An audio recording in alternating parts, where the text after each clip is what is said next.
say something. All these 10 billion, 15 billion per month. Where do you get things like that one to service people? That's why they are fighting to go and kill themselves, because one, they are extremely exposed to materialistic tendencies. They don't even believe that there's anything beyond this world, and then everything they want to do is about this world. So I want politics to be demonetized. There's no way you will not spend money, and then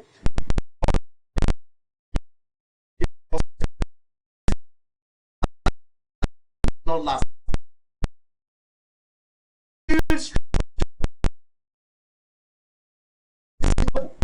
For example, look at this simple thing. Let's say that we have failed, or let's say presidential system has failed us. Let us assume where you have executive president, and now you said the first one that the Westminster practice system of Britain failed too. Now, can't we go for French model? Executive president, executive prime minister. The moment you get president from the north, the prime minister will come from the south. So why should you now be fighting for anything? The president alone will be voted nationwide, and it will always be more than 4 years in order to welcome new government. That's the way they are doing things. Even the Senate in America, is it not the same thing? 6 years. Here, everything for 4 years. And the year of election, you throw everything away, the economy will go down. I can't just understand the way this that is is running. entirely another body of talk. Yes. But let's look at the cases of protests in Nigeria. We know that yes, there's the right to express yourself and your grounds through protest. Yeah. But the protests have to be peaceful. We saw a counter protest that happened yesterday from the APC, allegedly, APC protesters. Is it possible to have protests in Nigeria without any form of, violence or counter protests in the country? It depends on the circumstances and then the situation on ground. In a situation whereby the public or the citizens, they are hungry or they are not happy, there's tendency that some people want to vent their spleen in order to express their own thinking. So you cannot say outright that you won't have a violent protest once in a while, but it's not good. And then in making it not to happen, you have to do operation search, preempt, and control. And that one, so there will be effective crowd control system on the part of the police system, so that you will be able to avert all that, because nobody wants to lose any life at all. Thank you so much. And because we have to go to our Lagos studio, we'll be speaking with Angel Polorenshaw, and that was still on Imo election verdict. And we hope that all that has been said will be looked into. My name is Oluwabemigola. Thank you so much for joining us this morning. My name is Omobola Adeshui. We hope that the right thing will be done, especially in our electoral process in Nigeria. Enjoy the rest of your day. We'll now join our Lagos studio.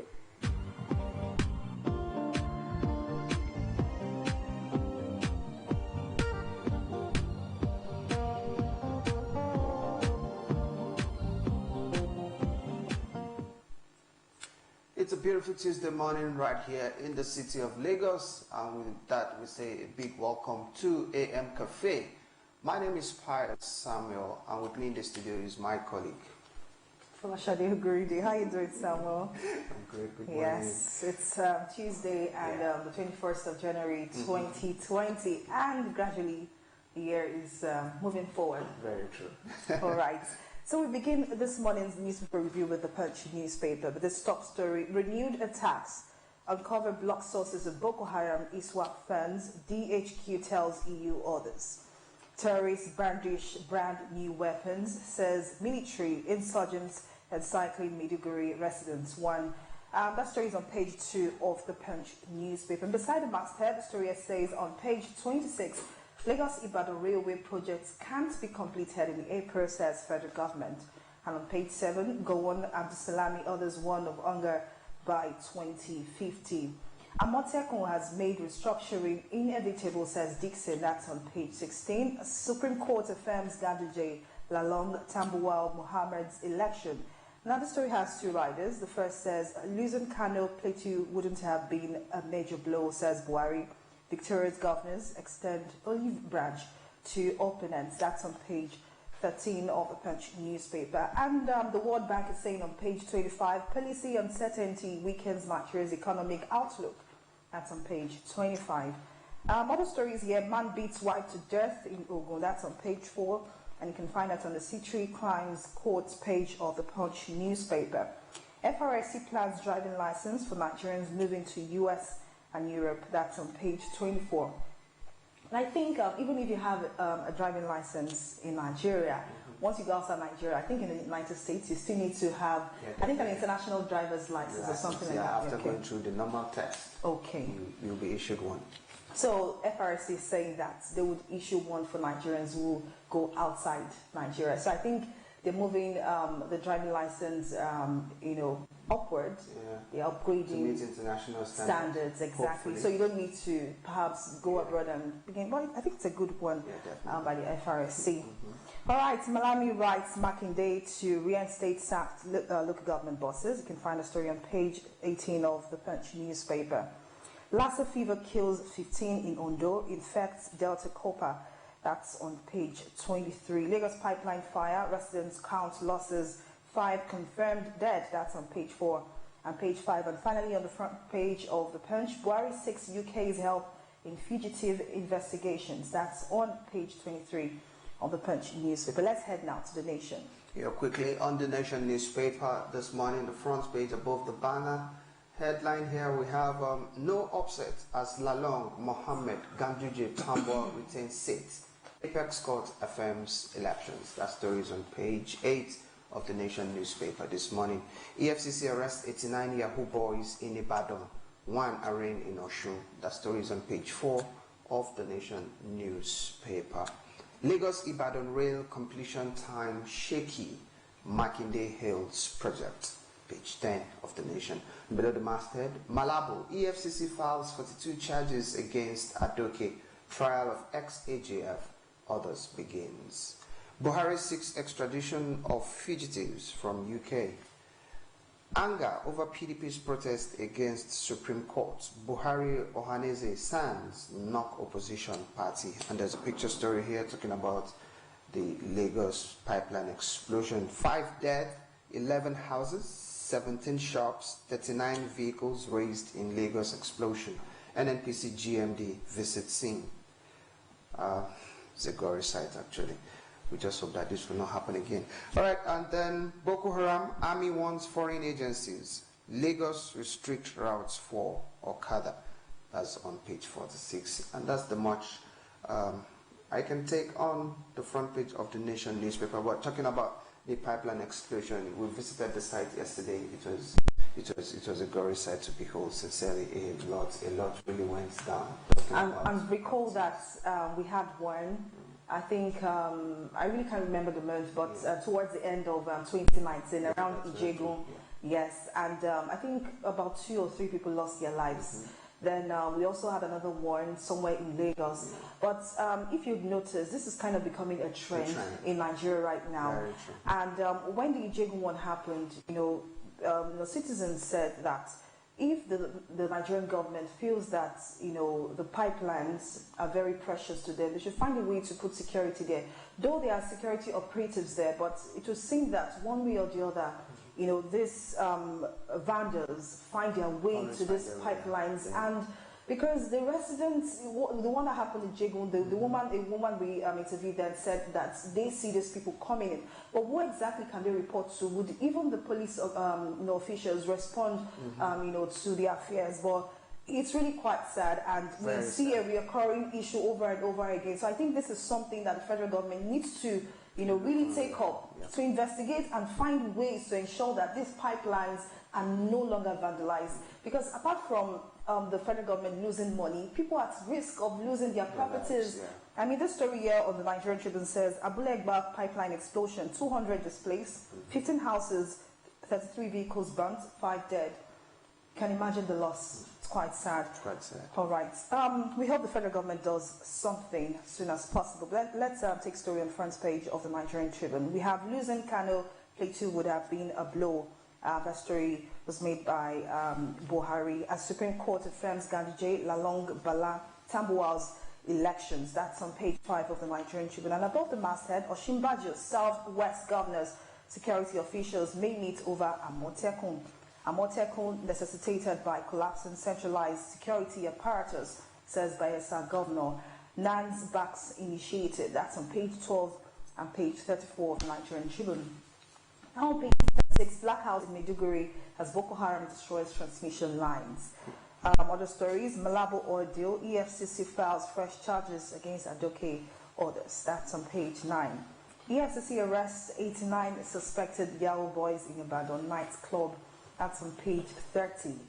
And on page 4, Buhari meets UK PM, 6 extradition of fugitives to answer corruption charges. That's on page 5 again. Now, Amechi is saying on page 4, Lagos Ibadan Rail can't be ready in April. Why exactly? Go on to page 4 to get details of that story. Now, in Imo State, Obi secondus lead PDP protest in Abuja insist on judgments review. They should be arrested, says the APC. That's on page 5 of the Nigerian Tribune. Lassa fever outbreak claims 15 in Ondo, 28 on danger list. That's on page 4 of the Nigerian Tribune. Now we head on to the Daily Independent for more stories. Yeah, on the Daily Independence, a couple of stories making the rounds here. I won't reopen borders now, Buhari tells Ghanaian president. I won't reopen borders now, Buhari tells Ghanaian president. You want to have the full details of that story? Move on to page 4 of the Daily Independent newspaper. Malabu oil deal. Federal government files fresh charges against Adoke Shell orders on page 39. Lassa fever hits Ondo. 15 fed dead, 28 on danger list, spreads to Delta, page 39 also of the Daily Independent. Buhari meets UK Prime Minister, 6 extradition of fugitives to answer corruption charges, page 5 of the Daily Independent. Why CBN may devalue Naira this year, as a report coming from the CBN. Supreme Court affirms elections of Ganduje, Tambuwal, Lalong, Mohammed, and Rider. Buhari congratulates APC, Ganduje, Lalong. Party queries Supreme Court's decision on Sokoto. Asks security agencies to quell PDP protest. Page 4 of the Daily Independent. Secondus, Obi lead protest against Supreme Court ruling on Imo governorship election. Page 5 asks Apex Court to reverse judgment. These are more on the front page of the Daily Independent. But the president is telling the Ghanaian president that he's not ready to open the borders now. Maybe we still have a long way to go. Who knows? Yes, but reports have said that Nigerians in Ghana are also facing the other side because some Nigerians in Ghana have complained that their shops are being shut and they can't really open their shops to operate and sell their goods and wares. So I know someone personally who had to come back to Nigeria because his business wasn't moving as they thought it would because of like a reprisal. Exactly. But the customs have said that they've been able to make a lot of money through the border closure, and Nigerians are kind of getting used to the local Nigerian rice, though it's still expensive, but they are getting used to it. But we hope that at the end of the day, everyone wins because we all want a win-win situation. All right, finally, let's take the business story on the Guardian newspaper. Lack of integrity may undermine national productivity and growth. You can find that on the Guardian business page. Gains in 22 stocks push market index by 48 billion naira.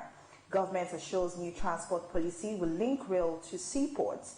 And finally, experts list non-oil sector as major driver of economic growth. Well, let me take a paragraph or two because I'm quite interested.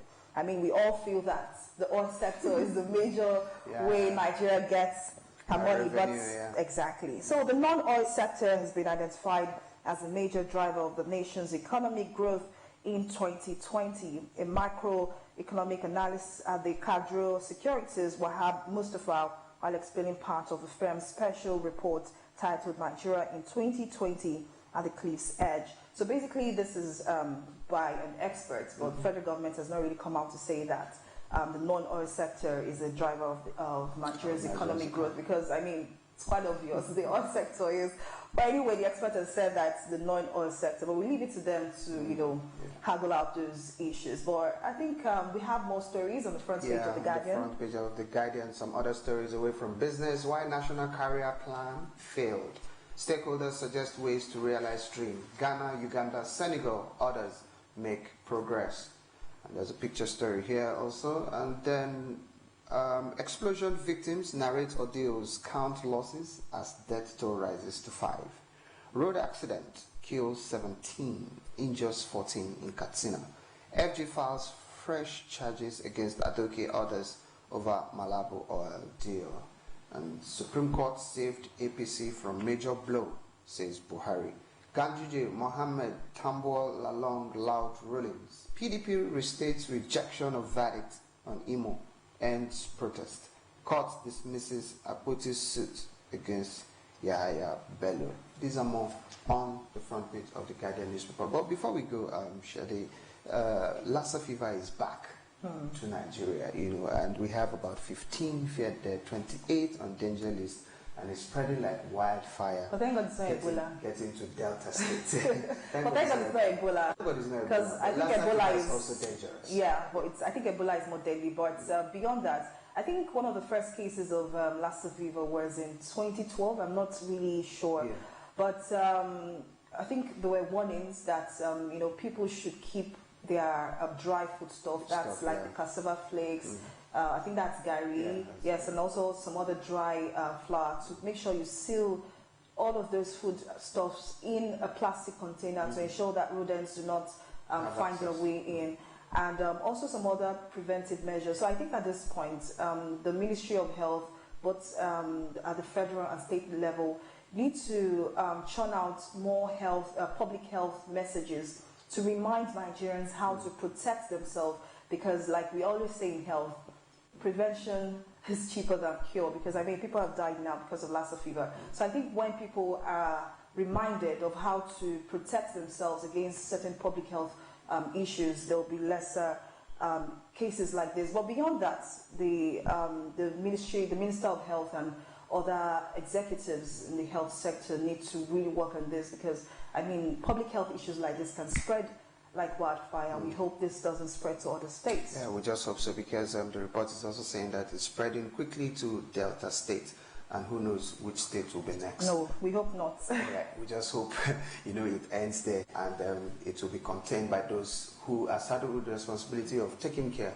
of public health. Right, that's the much we'll be taking this morning, and then we want to say a big thank you for finding our time to joining us today.